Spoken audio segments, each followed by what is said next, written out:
24 سورہ حامیم سجدہ آیت نمبر 6۔ پارہ نمبر 24 سورہ حامیم السجدہ آیت نمبر 6۔ اعوذ باللہ من الشیطان الرجیم، بسم اللہ الرحمن الرحیم۔ اللہ تعالیٰ ارشاد فرماتا ہے، قل اے محبوب آپ فرما دیں، انما انا بشر مثلکم یوحی الی انما الہکم الہ واحد فاستقیموا الیہ واستغفروہ وویل للمشرکین۔ سب سے پہلی بات کہ نبی پاک صلی اللہ علیہ وآلہ وسلم کو اللہ تعالیٰ یہ ارشاد فرما رہا ہے، اے میرے پیارے محبوب آپ ان کو فرما دیں، انما انا بشر مثلکم، میں تو تمہاری طرح ہی بشر ہوں۔ یہ بات پہلے کئی دفعہ ہماری اس عنوان پہ گزر چکی ہے کہ جہاں پر بھی کوئی نبی اپنے لیے لفظ بشر کا استعمال کرتا ہے، ایک تو یہ بات واضح ہے کہ نبی ہوتا ہی بشر ہے، یعنی انسان ہوتا ہے، فرشتہ نبی نہیں، جن نبی نہیں۔ نبی کا تعلق جو ہے وہ انسانوں میں سے ہے۔ دوسری بات، یہاں پر بشر کے لفظ کے استعمال کرنے کا معنی یہ نہیں ہے کہ حضور علیہ الصلوۃ والسلام کی ذات اس کے اندر کوئی نفی ہو کسی چیز کی یا شان میں کوئی کمی ہو۔ بنیادی طور پر یہ لفظ استعمال کیا جاتا ہے اپنی شان بتانے کے لیے۔ وہ کیسے؟ کہ سامنے والے جتنے بھی مخاطب لوگ ہوتے ہیں مشرکین، ان کو یہ کہا جا رہا ہوتا ہے کہ میں بھی تمہاری طرح بشر یعنی انسان ہوں، مگر فرق کیا ہے؟ فرق یہ ہے یوحی الیہ، میری طرف اللہ کی طرف سے وحی بھیجی جاتی ہے، میری طرف وحی بھیجی جاتی ہے، یعنی میرا مقام اتنا بڑا ہے، ہوں تو تمہاری طرح بشر ہی، مگر اللہ تعالیٰ نے مجھے یہ مقام عطا کر دیا۔ جیسا کہ یہ بطور محاورہ بات ہوتی ہے، جیسے بعض دفعہ کسی بھی گھر میں سے، کسی بھی خاندان میں سے کوئی بچہ اللہ تعالیٰ اس کو اعزاز عطا فرما دے، علمی اعتبار سے یا دنیا کے کسی پہلو کے اعتبار سے، تو وہ بعض دفعہ اپنا اظہار اس انداز میں بھی کرتا ہے کہ ہوں تو میں تمہاری ہی اندر سے، تمہاری ہی قوم سے تعلق رکھتا ہوں، مگر مجھے اللہ تعالیٰ نے یہ مقام عطا کر دیا،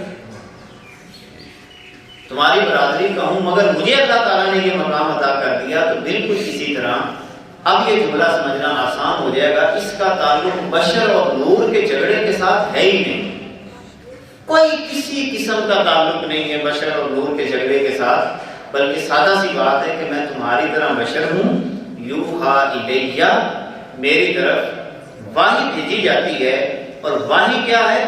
انما الہکم الہ واحد، بے شک تمہارا معبود ایک ہی معبود ہے، فاستقیموا الیہ، تو جب ایک معبود ہے تو سارے کے سارے اسی کی طرف متوجہ ہو جاؤ، استقامت اختیار کر لو اللہ کی ذات کی طرف، دنیا کے تمام تعلقات کو چھوڑ کر اپنا تعلق رب ذوالجلال سے، اس معبود حقیقی سے قائم کر لو، وَاسْتَغْفِرُوهُ، اور اسی سے گناہوں کی معافی مانگو، اور ساتھ کیا ارشاد فرما دیا؟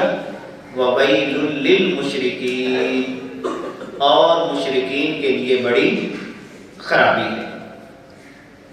اب یہاں پر لفظ المشرکین کی تشریح اللہ تعالیٰ نے خود کی ہے، جیسا کہ ہم نے گزشتہ جمعہ مبارک کے اندر قرآن مقدس کے تدبر کے حوالے سے یہ اصول بھی پڑھا تھا کہ بہت سارے الفاظ ایسے ہیں جن کی تشریح یا وضاحت اللہ تعالیٰ خود فرماتا ہے۔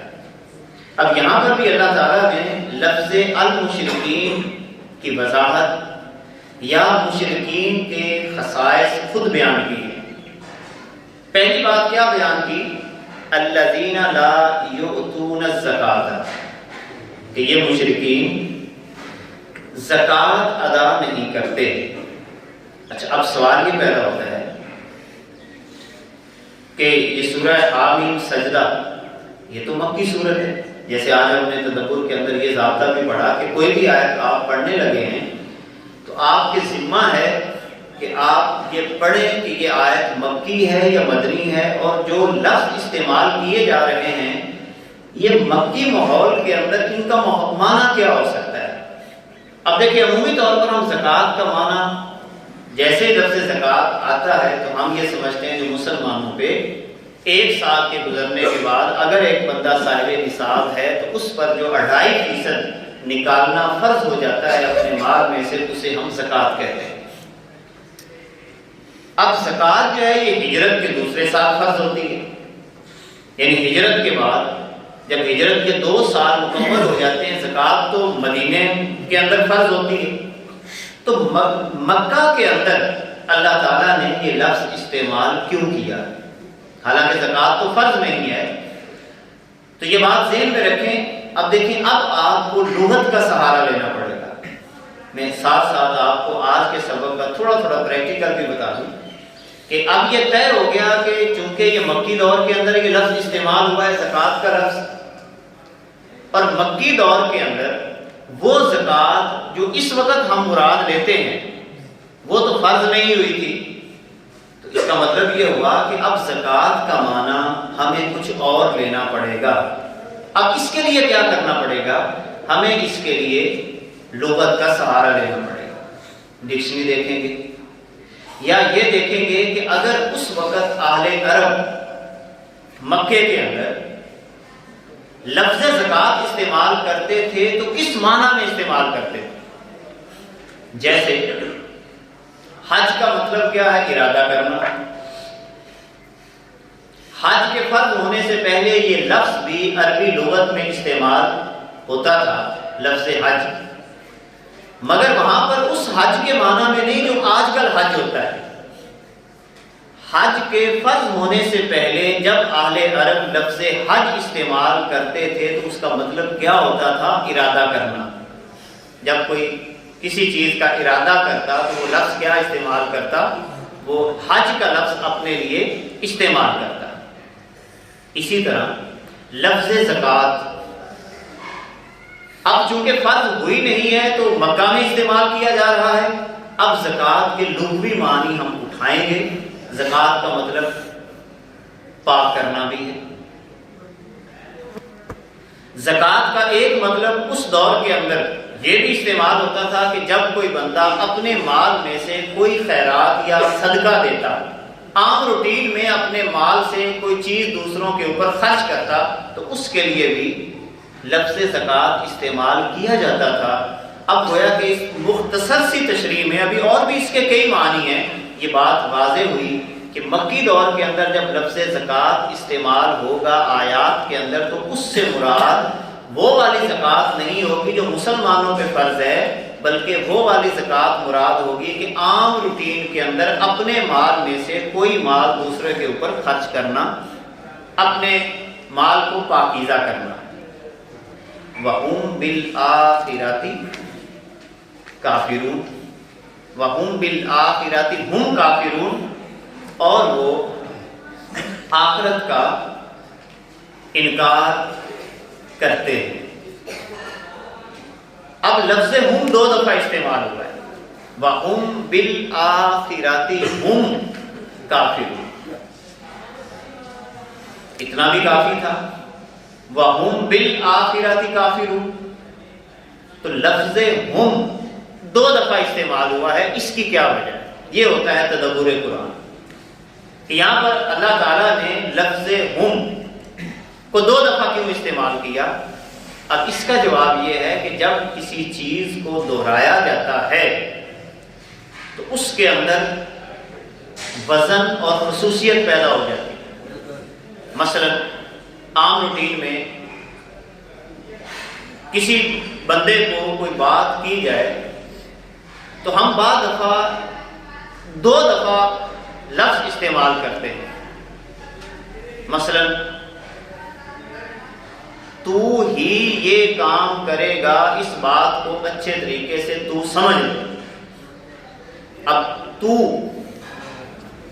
کا لفظ 2 دفعہ میں نے استعمال کیا ہے، حالانکہ یہ بھی کہہ سکتا تھا تو نے ہی یہ کام کرنا ہے، اچھے طریقے سے سمجھ لے. جب میں نے تو کو 2 دفعہ استعمال کیا، تو نے ہی یہ کام کرنا ہے، تو اچھے طریقے سے سمجھ لے، اس کا مطلب یہ ہے کہ میں اپنی بات میں وزن پیدا کر رہا ہوں. اسی طرح جیسے بالکل شروع میں اللہ تعالیٰ نے یہ لفظ استعمال کیا، اولئک علی ھدی من ربہم واولئک ھم المفلحون. اولئک 2 دفعہ استعمال ہوا. تو کسی بات میں وزن پیدا کرنے کے لیے یہ لفظ استعمال کیا جاتا ہے تکرار کے ساتھ. اس لیے یہاں پہ فرمایا کہ وہ آخرت کے وہی منکر ہیں، یعنی یہ جو مشرک ہیں یہ آخرت کے کیا ہیں؟ منکر ہیں. اور اس کے مقابلے میں اللہ تعالیٰ ارشاد فرماتا ہے ان الذین آمنوا، بے شک وہ لوگ جو ایمان لائے، وعاملوا الصالحات، اور جنہوں نے عمل صالح اختیار کیے، لہم اجر، ان کے لیے ایسا اجر ہے، غیر ممنون، اور ایسا اجر ہے جو نہ ختم ہونے والا اجر جو ہے وہ اللہ تعالیٰ ایمان والوں کو اور عمل صالح اختیار کرنے والوں کو عطا فرماتا ہے. پھر اس کے بعد فرمایا قل، اے محبوب آپ ان سے یہ بات بھی کریں، اِنَّکُمْ، کیا بے شک تم، لَتَکْفُرُونَ،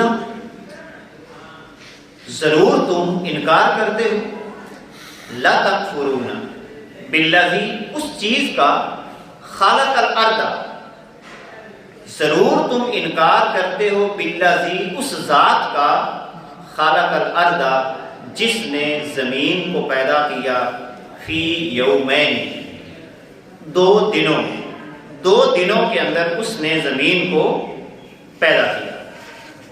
اب زمین کو پیدا کرنے کے حوالے سے، اور اسی طرح آپ نے دیکھا ہوگا کہ اللہ تعالیٰ نے قرآن مقدس کے اندر یا عربی لغت کے اندر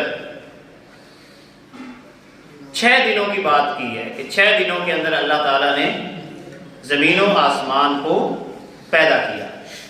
اب یہ زمین کو 2 دنوں میں پیدا کیا، تو اس سے مفسرین کی جو رائے یہ ہے کہ اس سے مراد کیا ہے؟ یوم الاحد اور یوم الاثنین، اتوار کا دن اور پیر کا دن.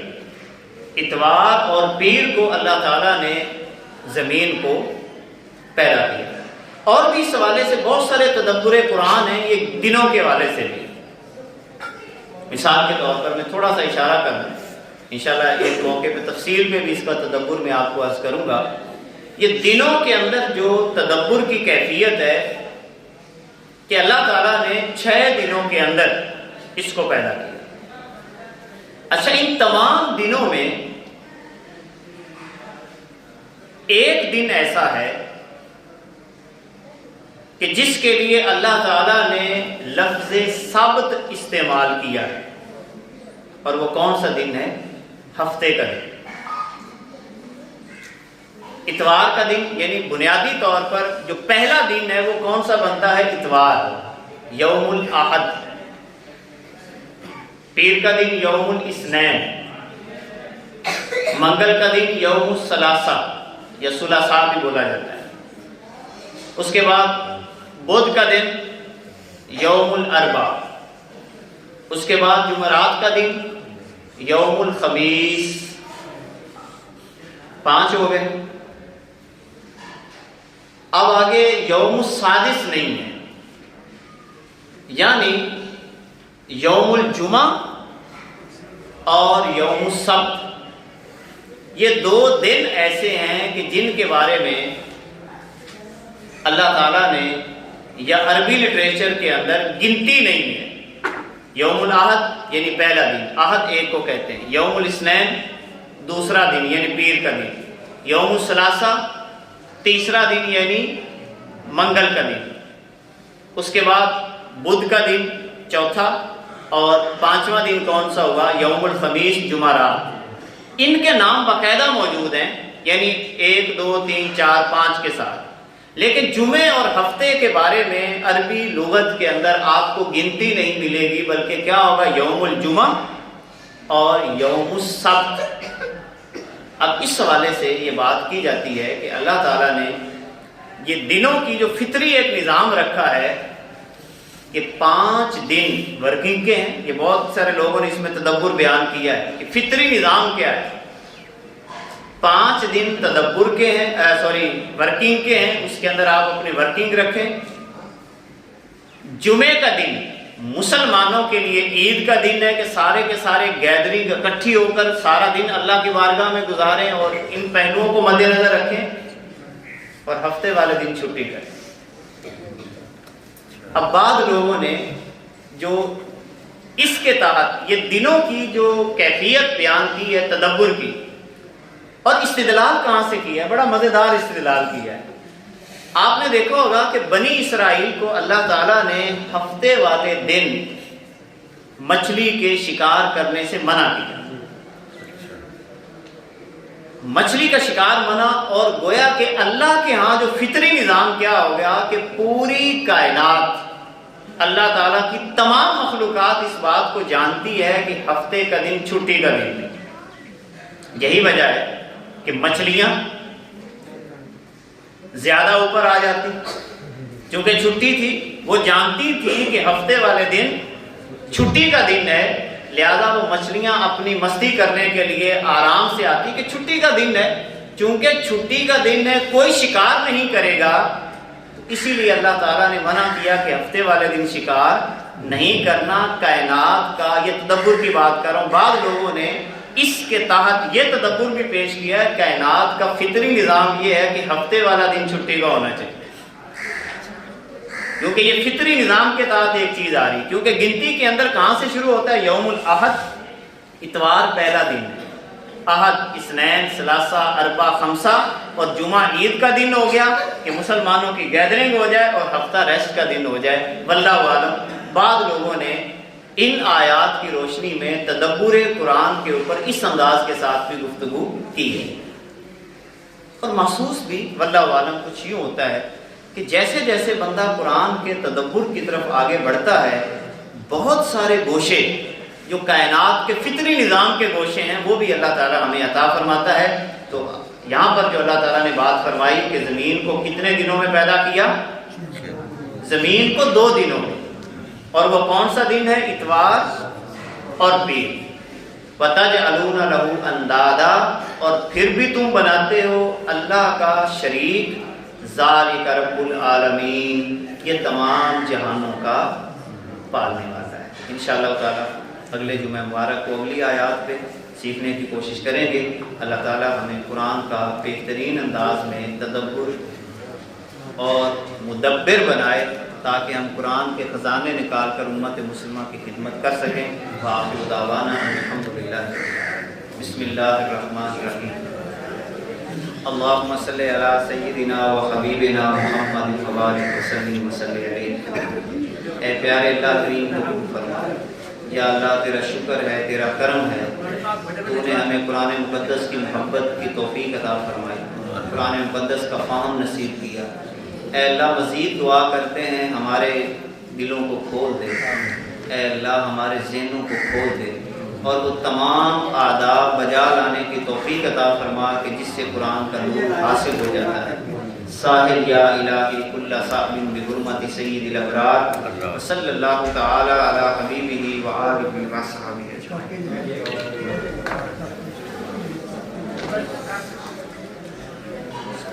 نہیں یہ بنی اسرائیل سے پابندی ہے یا ہن بھی ہے؟ ساڈے تے ہن منسوخ ہو گئی، لیکن اتوں انہوں نے نا ایک فطرت جڑی ہے